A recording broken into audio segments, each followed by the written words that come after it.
Hello! Welcome back to my channel again. ఈ video ఎప్పుడు capture చేశానో కూడా డేట్ గుర్తులేదు.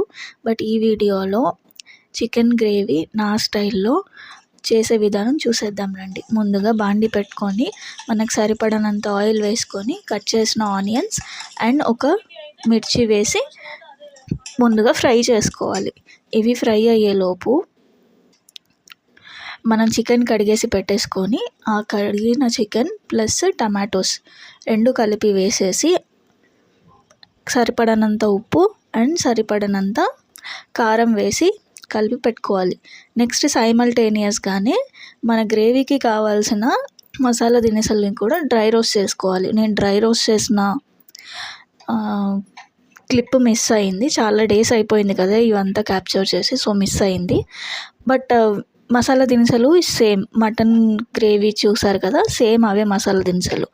ధనియాలు, దాల్చిన చెక్క, లవంగాలు, ఒక 3-4 మిరియాలు అండ్ నువ్వులు, కొబ్బరి కూడా వేసి డ్రై రోస్ట్ చేసిన తర్వాత అల్లం ముక్కలు అండ్ వెల్లుల్లి ఇవన్నీ వేసి పేస్ట్ లాగా చేసేసుకోవాలి బ్లెండర్లో.